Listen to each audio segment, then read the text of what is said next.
হিসাবে রাষ্ট্রীয় সুযোগ সুবিধা গ্রহণ করুক, কোনো সমস্যা নাই, তবে মুসলিম পরিচয় নয়, বরং তাদেরকে কাফের পরিচয়ে এই সুযোগ সুবিধা গ্রহণ করতে হবে।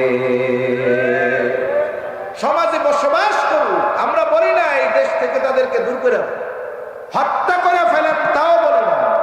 আমরা কি বলি যে তারা যেহেতু কুফরি বিশ্বাস লালন করে, অন্তরে কুফরি বিশ্বাস লালন করে, মুখ দিয়ে যতই বলুক না কেন মুসলিম মুসলিম, আমরা কাজ হবে। কিছু বিষয় আছে মুখ দিয়ে বলার মাধ্যমে ওইটার মৌলিক বিষয়ের পরিবর্তন কখনো হয় না। আমাদের এলাকায় একজন লোক আছে, দেখতে অনেক কালা, কিন্তু তার নাম হইল দলা মিয়া। দলা মানে বুঝেন তো? দলা মানে সাদা মিয়া। এখন সে তো দেখতে কালো, তার নাম যতই দলা মিয়া হোক না কেন, তার নাম দলা মিয়া হওয়ার কারণে তার চামড়া কি দলা হয়ে যাবে? অনেক জায়গায় অনেক সুন্দর মানুষ, তার নাম হলো কালামিয়া। সে দেখতে সুন্দর, কিন্তু তার নাম দিয়া দিছে কালামিয়া। এখন কালামিয়া নাম হওয়ার কারণে মৌলিক ভাবে সে কি কখনো কালো হয়ে যাবে? অনুরূপ ভাবে খাতমে নবুয়তকে অস্বীকার করে যতই নিজেরা নিজেদেরকে মুসলমান পরিচয় দিক না কেন, এই মানুষগুলো প্রকৃত মুসলমান কখনো হতে পারবে যতক্ষণ না গোলাম আহমদ কাদিয়ানীকে ছেড়ে একনিষ্ঠভাবে জবানে অন্তরে ওই কালিমার স্বীকৃতি যতক্ষণ না দিবে, ততক্ষণ পর্যন্ত মুমিন মুসলমান হওয়ার কোনো সুযোগ তাদের নাই। এজন্য আমার আপনার নবীর মাধ্যমে আল্লাহ রাব্বুল আলামিন নবুয়তের পূর্ণতার ঘোষণা দিয়েছেন, যা আগের কোন নবীর মাধ্যমে আল্লাহ তাআলা দেন নাই। 4 নম্বর, আমার আপনার নবীজির মাধ্যমে আল্লাহ রাব্বুল আলামিন উত্তম আখলাক তথা উত্তম চরিত্রের পূর্ণতার ঘোষণা দিয়েছে। রাসূল আকরাম সাল্লাল্লাহু আলাইহি ওয়াসাল্লামের চারিত্রিক সৌন্দর্যের কথা এক মজলিসে বলা সম্ভব নয়। আমার আপনার নবীর আগে যত নবী আসছে, সব নবী উত্তম চরিত্রওয়ালা নবী, কোনো সন্দেহ নাই। কিন্তু আমার আপনার নবী শুধু উত্তম চরিত্রওয়ালা নবী এমন নয়, আমার আপনার নবীর চরিত্র হলো এমন এক মহান চরিত্র, তিনি উত্তম চরিত্রে পরিপূর্ণতা দান করেনেওয়ালা নবী।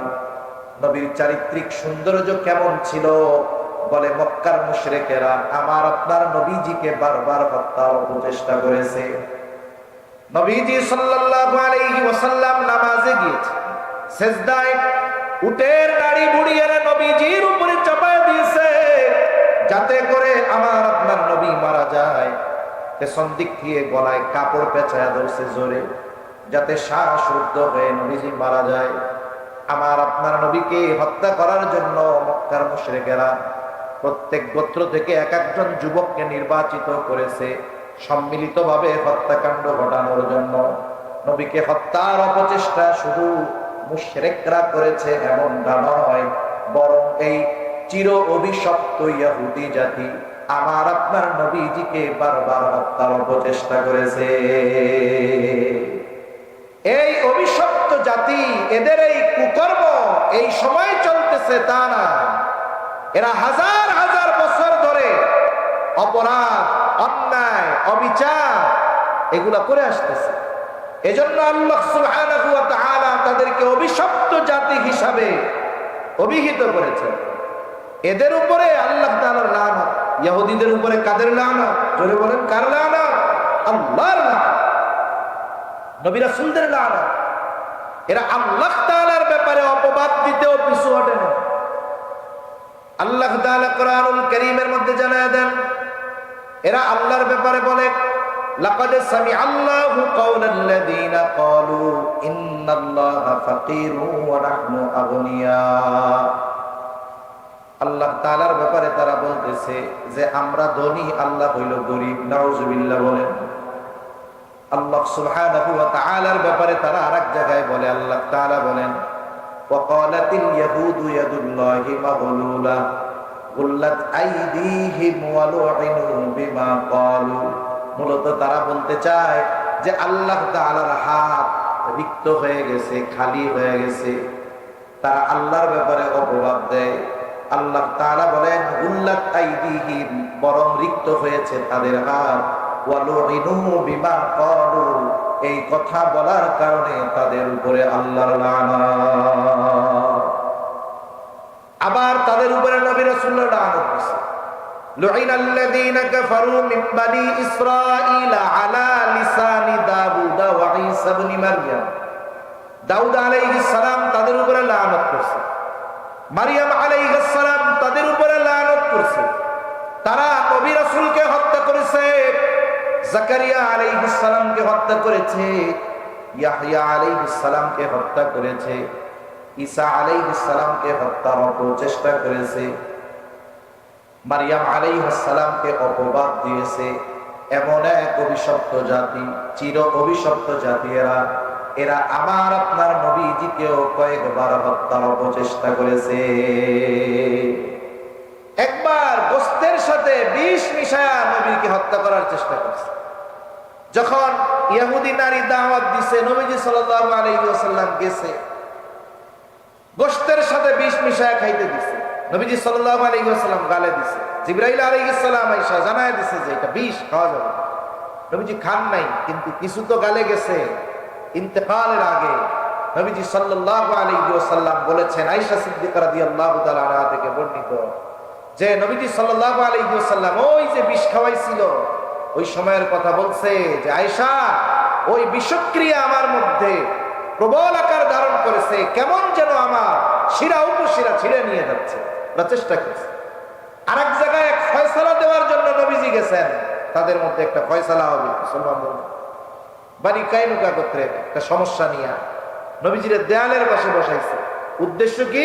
উপর থেকে বড় এক পাথর মাথার উপরে ফেলায় নবীজিকে হত্যা করে ফেলবে। ইহুদিদেরকে বিতাড়িত করা হয়েছে জাজিরাতুল আরব থেকে, শুধু শুধু নয়, এদের এই অপকর্মের কারণে আবার ওরা পুনরায় দ্বিতীয় বিশ্বযুদ্ধের পরে আবার এইখানে আইসা বসছে গোটা পৃথিবীর শান্তি বিনষ্ট করার জন্য।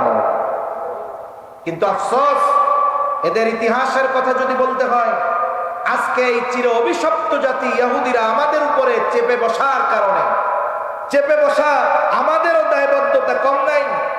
পেছনের অনেক ইতিহাস যদি বলা হয়, দেখুন আমাদের আকাবির যারা ছিলেন, আমাদের মুরব্বী যারা গত হয়ে গেছেন দুনিয়া থেকে, ইহুদিরা যখন গোটা পৃথিবীতে উদ্বাস্তুর মতো কোথাও গিয়ে তারা স্থায়ীভাবে বসতে পারে নাই, একটা সময় ইউরোপিয়ানদের সহযোগিতায়, ব্রিটিশদের সহযোগিতায় তারা আশ্বাস পেল যে তাদেরকে স্থায়ীভাবে বসবাসের জন্য একটা ভূমির ব্যবস্থা করা হবে। পৃথিবীর অনেক জায়গার প্রস্তাব তাদের দেওয়া হয়েছে, তারা কোথাও রাজি না। তারা বাইতুল মুকাদ্দাসের পাশেই আসতে চায়। কেন? কারণ তারাও তো জানে হাজার হাজার বছর আগে তাদের আদি নিবাস ছিল এই ফিলিস্তিন, এই আদি নিবাস ছিল তাদের জেরুজালেম। ইব্রাহিম আলাইহিস সালামের ছেলে ইসহাক আলাইহিস সালাম, ওনার ছেলে ইয়াকুব আলাইহিস সালাম, ওনার 12 সন্তান, ওনার এক নাম বানি ইসরাইল, ওনার 12 সন্তান, এখান থেকেই বানি ইসরাইল। ওদের আদি নিবাস তো ছিল এই ফিলিস্তিনে। ওরা চেয়েছে ওই জায়গায় এসে সেই আদি নিবাসে তারা বসবাস করার জন্য। একটা সময়, লম্বা ইতিহাস, সংক্ষিপ্ত কথা, হঠাৎ করে চলে আসছে তা না, আসার আগে তারা প্রেক্ষাপট তৈরি করেছে। আসছে তো 47-এ, এর আগে 50 বছর ধরে ওই জায়গায় আসার মতো পরিবেশ তারা তৈরি করছে। একটা সময় তারা কৃষি কাজ করার জন্য আসতো, ফিলিস্তিনে কাজ করত। আর পৃথিবীর বিভিন্ন জায়গা থেকে ধনী ধনী ইহুদিরা ওদেরকে টাকা দিয়া বলতো যে তোরা ওই জায়গায় গিয়া জমি কিনবি। ফিলিস্তিনের মানুষও বুঝে নাই, তারা ইহুদিদের কাছে বেশ কয়েক গুণ দামে জমি বিক্রয় শুরু করছে। 1 টাকার মাল যদি কেউ 10 টাকা পায়, এটা বেচতে তো আর চুপ করে বসে থাকবে না। ওই সময় আরবের কিছু আলেম তাদেরকে মানা করছে, যেটা বিক্রয় করো না, এটা ঠিক হবে না। সাথে সাথে আশরাফ আলী থানভী রাহমাতুল্লাহ আলাইহি সহ আমাদের আকাবিরে দেওবন্দের উলামায়ে কেরাম বলেছে যে মুসলিম ভূখণ্ডের এই জমিগুলা ইহুদিদের কাছে বিক্রয় করা জায়েজ হবে না। কিন্তু কিছু মানুষ উলামায়ে কেরামের ফতোয়া তো শুনে না। ওলামায়ে কেরামের কথা তাদের গায়ে বিষের মতো লাগে। স্বাধীনতা পরবর্তীকালীন সময় ৭১-এর পরে যখন এই দেশে ঝাঁকে ঝাঁকে এনজিওরা ঢুকতেছিল, আমাদের আকাবিররা মানা করেছে যে এই দেশ ৯ মাস রক্তক্ষয়ী যুদ্ধের পরে আমরা স্বাধীন করতে পেরেছি, এই দেশ আমরা আবার গড়তে পারবো। এনজিওরা ঢুকছে কিসের নামে? মানুষকে দরিদ্র বিমোচনের নামে, মানুষকে স্বাবলম্বী করার নামে। ঢুইকা এক সময় এদেশে এমন ভাবে তারা পেতে বসছে যে তারা এদেশ থেকে গরিবের রক্ত চুষে টাকা নেওয়ার সাথে সাথে গরিবদেরকে, সরল মানা মুসলমানদেরকে বেঈমান বানানোর মিশন তারা চালিয়ে যাচ্ছে। ঠিক কিনা বলেন? একটা জিনিস ওলামায়ে কেরামের দূরদর্শী নজর, তারা যেটা অনুধাবন করতে পারেন আমরা সাধারণ মানুষ পারি না। এজন্য বিজ্ঞ ওলামায়ে কেরামের কথা ওই সময় আমাদের দেশের মানুষ শুনে নাই। কি বলছে? যে হুজুরা উন্নতি চায় না, চায় না কেউ আমাদের একটু সহযোগিতা করুক, আমাদের দেশটা গড়ে দিক। কিন্তু কি হলো? আজকে এমনও ঘটনা অনেক জায়গায় শোনা যায়, সুদের উপরে টাকা নিছে এনজিওর কাছ থেকে, সেই টাকা দিতে না পারার কারণে পরনের শাড়ি পর্যন্ত খুলে নিয়ে যায়। ওই সময় মানা করছিল। আরব বিশ্বের ওলামায়ে কেরাম, উল্লেখযোগ্য ওলামায়ে কেরাম, দেওবন্দের ওলামায়ে কেরাম ফতোয়া পর্যন্ত দিয়েছে বিক্রয় করা বৈধ হবে। কিন্তু তারা বলছে যে আমরা 1 টাকার মাল 10 টাকা বিক্রয় করতে পারতেছি, এতে অসুবিধা কোথায়? এক সময় বিপুল এরিয়া তারা কিনে নিয়েছে মুসলমানদের কাছ থেকে। আচ্ছা, এই দেশে ইংরেজরা যখন আসলো, দেশ দখলের নামে তো আসেনি। ইংরেজরা এই দেশে আসছে ব্যবসা করার নাম দিয়ে, তাই না? ব্যবসা করার জন্য তারা আসছে, ব্যবসা করার জন্য আসছে। তাদের দেশের পণ্য এই দেশে আনবে, তারা এই দেশ থেকে নিবেই পাবে হবে। একটা সময় এই দেশের ওই সময়ের শাসকদের সাথে তাদের সখ্যতা হয়েছে। শাসকদের কাছ থেকে বিশাল এরিয়া তারা তাদের ব্যবসায়িক জোন হিসাবে বানাইছে, এক সময় ঘিরে দিয়েছে। সময়ের সাথে সাথে ব্যবসার পরিধি বাড়ছে, জমি বেশি দরকার হয়েছে।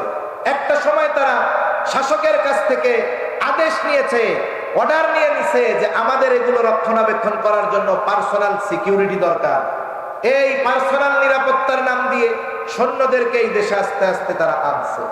আনতে আনতে এক সময় এই ব্যবসার নামে আসা ইংরেজ বেনিয়ারা একটা সময় এই দেশ দখল দিয়া 200 বছর শাসন করেছে। কয়শো বছর? আইসা বসছিল কিসের নামে? ব্যবসার নামে। আইসা কি করছে? রাষ্ট্র দখল দিয়েছে। এর পেছনে অনেক কথা, কথাগুলোর সাথে আরেকটা কথা বলা দরকার। এখনো আমাদের আকাবিরে দেওবন্দকে, আমাদের বাংলাদেশ সহ অনেক দেশের মানুষেরা টিটকারি করে, আপনারা তো সেই মোল্লা যেই মোল্লারা আপনারা ইংরেজি শিক্ষা হারাম কইছিলেন। কি বলছিলেন? ইংরেজি শেখা হারাম। একটা জিনিস বুঝতে হবে, ফতোয়া এটা বিজ্ঞ মুফতিয়ানে কেরাম দিবেন। দেওয়ার সময় স্থান, কাল, পাত্র, অবস্থা বহুত কিছু অবলোকন করে একটা ফতোয়া দিতে হয়। ওই সময় আমরা কেন ফতোয়া দিয়েছিলেন? ইংরেজরা তো এই দেশ থেকে লক্ষ লক্ষ সৈন্য এই দেশে আনে নাই। তারাও জানতো এই দেশে যদি আমাদের ক্ষমতা ধরতে হয় তাহলে এদের সাথে আমাদের লড়াই করে জিততে হবে। এখন তাদের একটা সময় যুদ্ধ করার জন্য সৈনিক দরকার। তারা তাদের সেনাবাহিনীতে নিয়োগ দিল। কোন নামে নিয়োগ দিছে? বলে সবাই ঢুকতে পারবা শুধুমাত্র যদি ইংরেজি ভাষা শিখতে পারো। ইংরেজ সৈনিকরা ইংরেজিতে কথা বলে, অফিসাররা ইংরেজিতে কমান্ড দিবে। এখন সৈনিক যদি ইংরেজি না জানে, এ কি বলে ও কি বলে বুঝবে না। তো বুঝবে? বলেন বুঝবে না। এখন দলে দলে মুসলমানের সন্তানেরা ইংরেজি শেখা শুরু করছে। কেন? ইংরেজি সেনাবাহিনীতে ঢোকার জন্য, চাকরি পাওয়ার জন্য, মোটা অঙ্কের মাইনে পাওয়ার জন্য, বেতন পাওয়ার জন্য। এখন বলেন বালাকোটের ময়দানে যুদ্ধ হয়েছে, ওইখানে ইংরেজরা যুদ্ধ করছে। শামেলির ময়দানে ইংরেজদের সাথে উলামায়ে কেরামের যুদ্ধ হয়েছে। ইংরেজদের সাথে মুসলমানদের যে যুদ্ধ, এটা রাষ্ট্রীয় যুদ্ধের সাথে শুধু সম্পৃক্ত তা নয়, প্রত্যেকটা যুদ্ধ ছিল ঈমান আর কুফরের লড়াই। ঠিক কিনা বলেন? এই যে যুদ্ধ হয়েছে, ইংরেজ সেনাবাহিনীতে হাজার হাজার মুসলমানের সন্তানেরা ইংরেজ সেনাবাহিনীর পক্ষে যুদ্ধ করেছে। যুদ্ধ কাদের বিপক্ষে করেছে? বলে যুদ্ধ করেছে শাইখুল হিন্দ মাহমুদুল হাসান দেওবন্দি রহমাতুল্লাহি আলাইহির বিরুদ্ধে, হুসাইন আহমদ মাদানী রহমাতুল্লাহি আলাইহির বিরুদ্ধে, কাসেম নানুতুবির বিরুদ্ধে মুসলমানের সন্তানেরা ইংরেজ সেনাবাহিনীর পক্ষে যুদ্ধ করেছে, ইংরেজি শিখে তাদের সেনাবাহিনীতে ঢুকে মুসলমানদের বিরুদ্ধে অস্ত্র পরিচালনা করেছে। এখন বলেন তো, একজন মুসলমান যদি অপর আর এক মুসলমানের বিপক্ষে গুলি চালায়, যেই মুসলমানেরা ইসলামের পক্ষে বলতেছে, দ্বীনের পক্ষে বলতেছে, ঈমানের পক্ষে বলতেছে, তাদের বিরুদ্ধে যদি কোনো তাহাজ্জুদ গুজারিও গুলি চালায়, নিঃসন্দেহে ও বেঈমান, কোনো সন্দেহ নাই। এই ইংরেজ সেনাবাহিনীতে হাজার হাজার মুসলমানের সন্তানেরা ঢুকছিল ইংরেজি শিখে। ওরা যুদ্ধ করছে কাদের বিরুদ্ধে? ওই সমস্ত মুসলমানদের বিরুদ্ধে যারা ইংরেজদের বিরুদ্ধে লড়াই করেছে, তাদের বিরুদ্ধে। এই ইসরায়েলি সেনাবাহিনীর মধ্যে তাহাজ্জুদ গুজারি আছে, রোজাদার আছে, মুসলমান আছে, এরা 5 ওয়াক্ত নামাজ পড়ে। রোজার মাসে তাদেরকে ইবাদতের জন্য ইসরায়েলি সেনাবাহিনীতে আলাদা ফ্যাসিলিটি দেওয়া হয়, কিন্তু তারা যুদ্ধ করতেছে কার বিরুদ্ধে? গাজার বিরুদ্ধে। মনে রাখবেন, এই যুদ্ধ যদিও দেখতেছেন গাজা উপত্যকার মুসলমানের বিরুদ্ধে চলতেছে, আর আমাদের দেশের কয়েকটা দালাল ওই ইসরায়েলি ভিসা নিয়ে মসজিদুল আকসার মধ্যে প্রবেশ করে লাইভ দিচ্ছে যে দেখো কোথায় মসজিদুল আকসার কিছুই হয় নাই। দিচ্ছে কি দেয় নাই বলেন? ওরা তো দূরদর্শী জ্ঞান ওদের নেই, অথচ আপনারা হয়তো গতকাল বা তার আগামী দিনের বিষয়টা জেনে থাকবেন।